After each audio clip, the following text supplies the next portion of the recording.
to another episode of Design with Pam. Today we're going to be creating this page for a fashion company. Let's get right into it. Starting off, UIUX, congratulations, is actually a very fun career path. So I'm your guide. I'm going to provide all the guidance you want to make it easy for you to settle in and be the best version of yourself. Okay, so the first thing I'm going to do is to go to my frame here. I'm going to select, this is a toolbar here. You can select different tools here. So we're going to select the frame tool here, and then we're going to select the desktop frame. All right, so that's the first step. Congratulations if you've done the first step. So the next step is to import your logo, or yes, let's import our logo first. So if you have your logo stored on your file, you just go to this place, just click this drop down here and go to file and select place image. It's easy. But before we start designing proper, let's add a grid line to this. Grid line help us to position things very well. It's just like a ruler that is there to guide where we're going and where we're placing things. So I already have a layout grid here, as I've already saved it in my library as a style. So I'm just going to select this one and I'm going to show you what it is, like my measurement, or rather, yes, my style. So this is it. You can just copy it out and use for yourself. Let's begin proper. The first thing we're going to do here is to put this navigation menu here. So the navigation menu here has home, collections, home essentials, accessories, sales, right? So this particular place will depend on the brand, what you're designing for, the message you're trying to, let's say the most important thing that you want to put out there to customers, right? So when they click on any place, you take them to a page that you deem as very essential to users. It shouldn't just be anything you deem fit. Not because I have home essentials here, that doesn't mean that all fashion brands should have home essentials here. Just like go with the flow, go with the brand, you know. So I'm going to just hit T on my keyboard and I'm going to type home. So the font I'm using is just, and I'm going to leave it at 17. We can use 16 or 18, right? But let's use an 18. Let's use 18. All right. So the next word is home essentials.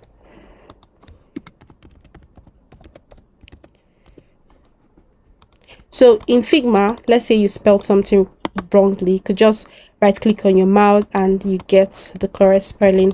So the next thing we have collections, then we have accessories,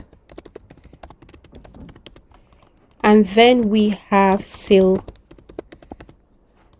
All right, so I'm going to just position them very well here.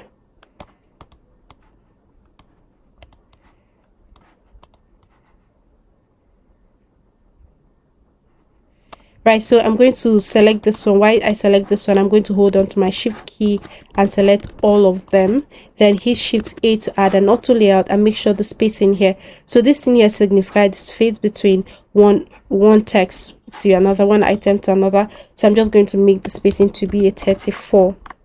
So the next thing we have here are all those icons. This is a search icon, this is a user icon, this is the let's say live or like or favorite or love icon, then this is a shop icon. You can get all of this from a plugin. Just right click on your mouse and go to plugin. So if you don't have it saved on your plugins, you can just go to manage plugin and look for hero icons. So you have all of it here, but today I'm not going to find all of it. Just find all of it from the hero icons and then paste it on your design. But I'm going to give you a bonus here. What we're using a spacing of 20 between these items here. So that's the bonus I'm giving you. So I'm just going to copy out the ones I have here and then chuck it into this other section. So I'll bring it here and I will select this two and create an auto layout by hitting shift A. So I'm going to start this one. Make sure it starts from this edge here. All right.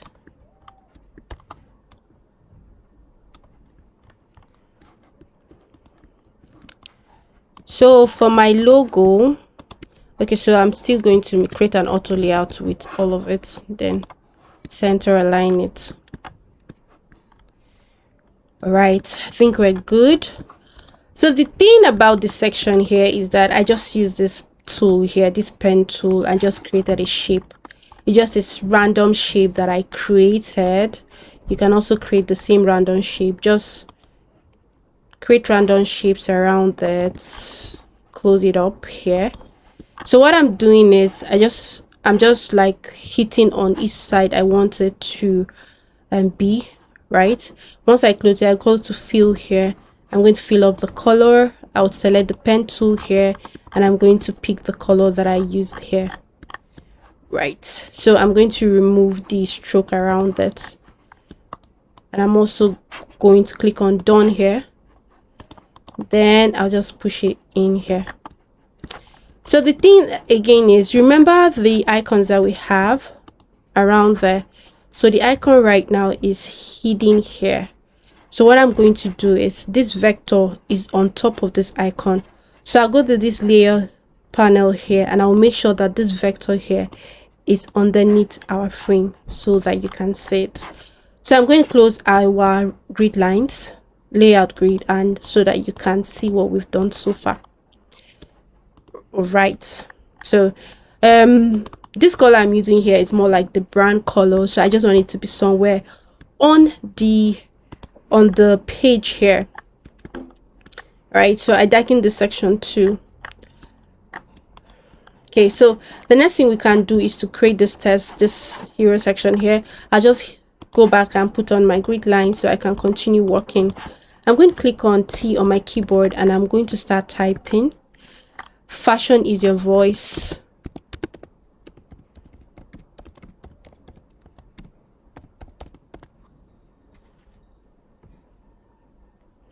So I'm going to make this font as much as a 64, and I'm going to make the text line to be as much as 118 for this section here. I'm going to leave it the way it is. No, but I'm going to make this bold too. And then the color, let's go with a color that is black but is not black. I don't like using pure black. You can find alternative colors that is not black but is black. You can copy this color code here. I'm going to chuck this in here. Fashion is your voice. Use it well. So I want this to occupy just 2 grid lines here. Just these 5 grid lines. I'm going to put in here together very well. Right. So let's reduce the line height. All right. So the spacing from this one and this one is a 84. So how did I know that? I clicked on this one, held on to my shift button, and selected the next frame, and then I can see the spacing here. You can also see the spacing here. All right. Do is to hit T on my keyboard just to create the subtext that we have here. I'm going to drag a text box here. I'm going to do that again. Just drag a text box here. I already have my text copied on my clipboard, but I'm still using the font just, and I'm using a font size 20, and I'm leaving it at regular. Okay, I'm going to reduce this. So I'm going to make the spacing between these two. Let's give it a 28, or let's give it a 24. Okay, I think that's fair. You see how once you drag some frames or whatever you have on your board here, once you drag it, Figma is like very intuitive. It just shows you, oh, everything is aligned. Just look at this red line. It's just showing you that things are in place, things are following a particular grid line or something like that. So you need to watch out for all those things. What's the next item that we have here? Let's go ahead and create this call to action button. So I'm going to hit T on my keyboard, and I'm going to type shop our collection.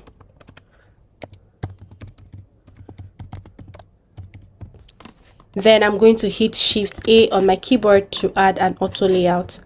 Then I'm going to come here to the paddings here. This is a horizontal padding and this is the vertical padding. So I want to make the horizontal padding to be 24. Then I want to make the vertical padding to be 16. All right, I think this is fine.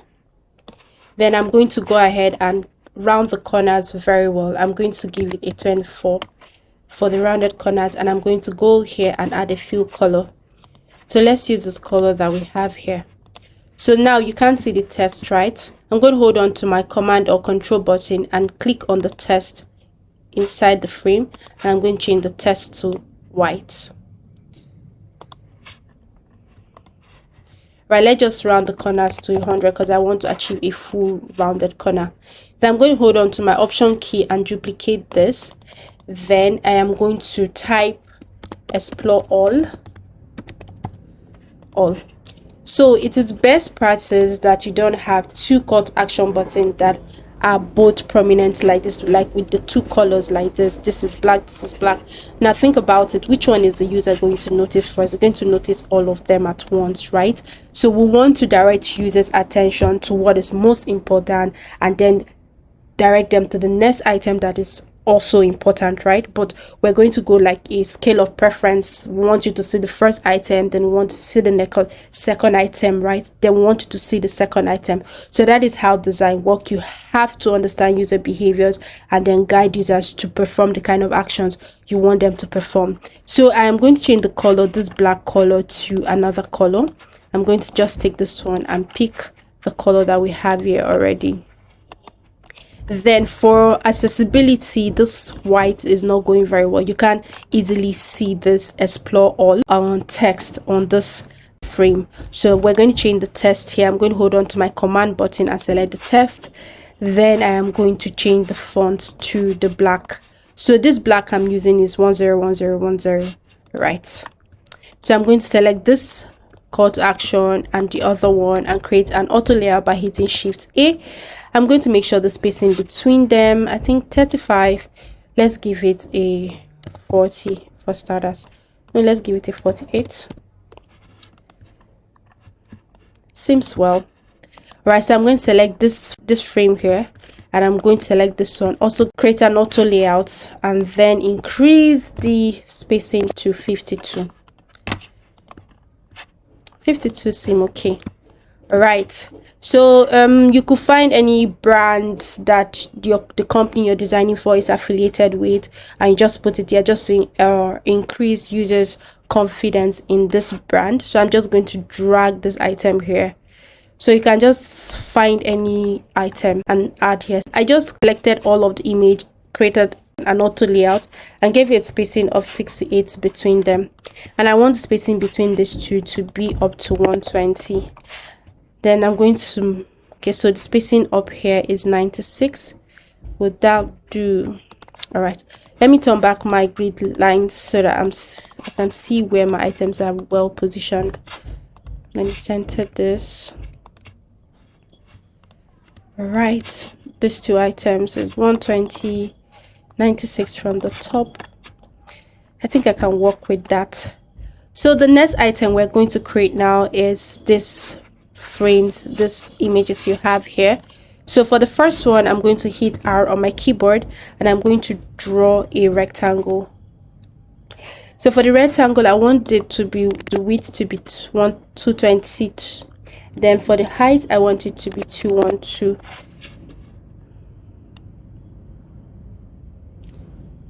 I think this is great. I think it's positioned very well. This is positioned very well. All right, so I'm going to duplicate this and then increase the size of this frame. So for this frame, I want it to be the width to be as much as 372.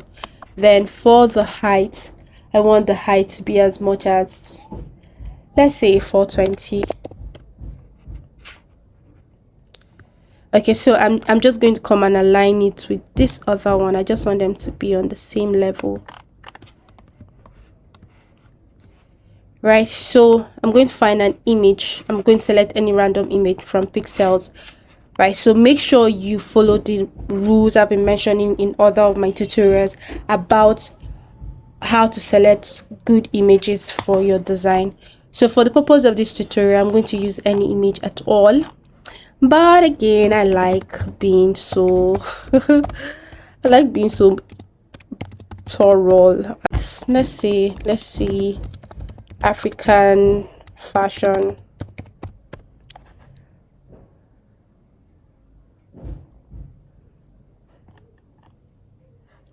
I'm just going to choose the first image I see. But trust me, pay attention, so much attention to your design, to the image you're using on any design. Your image could make or mar your design. Remember that.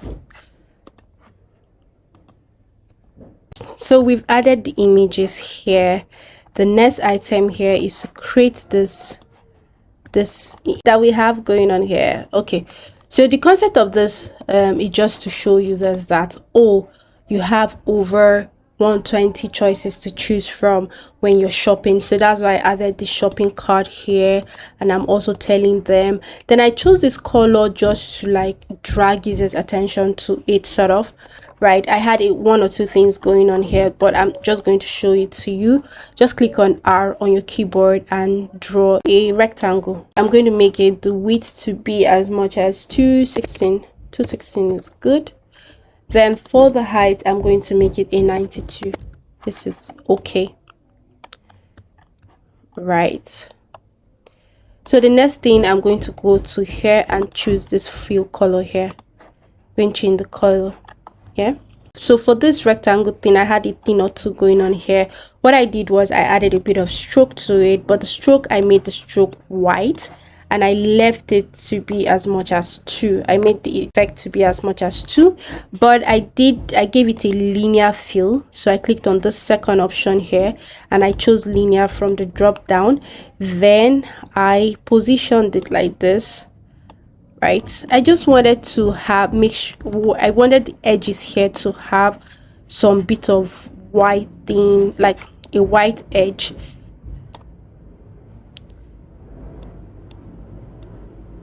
All right, so I'm going to delete this one. Just click on it and hit delete. All right, okay, so yeah, that's one thing I did. The next thing I did was I added a drop shadow here. The x-axis, I left it 0, y is 1, and the blur is as much as 30.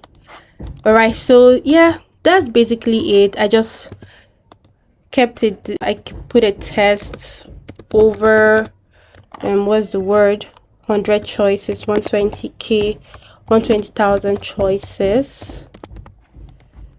Just going to reduce this. I'm going to make this font to be 18, and I'm going to go to hero icons, plugin, choose hero icons, and I'm going to look for the shopping cart. I'm going to chuck it in here, select the bold, create an auto layout, make sure the spacing right. But before I create the auto layout, I want to increase this vector here, this shopping cart. So you know, when you download it also comes as a frame, so the card is like in a frame. If you look at the layers panel here, you can see that it's in a frame here. So I'm going to go and select this, the vector itself, and I'm going to come to this constraint proportion because I want the width and the height to increase or to resize proportionately. So I'm going to click on it and then I'm going to increase it to as much as 24. So one thing I want to do is to remove this from the vector from the frame it came with. I'm going to delete this. Then I'm going to select my frame again, this particular text here. I'm going to ungroup it. That's, I want to remove the auto layer that I've created before. So what I did was I right clicked and then chose ungroup. Then I choose this card itself. 24, is it okay? I just want it to be almost on the same size with the test, so maybe I should increase it to be maybe 28. Okay, I think they're looking a bit close. So I'm going to select it and add an auto layout and go and change the color to white too. But you can see this is not, let's find our rectangle. All right, we're good to go. So what I did here in this section, let me close our grid lines so you can see what we've done so far. So what I did here, this is what I have going on here. It's just same thing I did with this pen with the pen tool. I just created a bit of shape, so you can go ahead and create any shape of your choice. Just have something going on here. Select the same brand color, same color that you have here, select it here, and then, you know, just do magic. You can send it to me on my Instagram page. This is me. My name is Pamela or Hyrie. You can find me on Instagram, LinkedIn, TikTok. I'm on TikTok and Instagram as Pamela the Designer. And if you found this video helpful, please subscribe, share, and encourage me to continue putting up content like this for you. All right, thank you. See you next tutorial.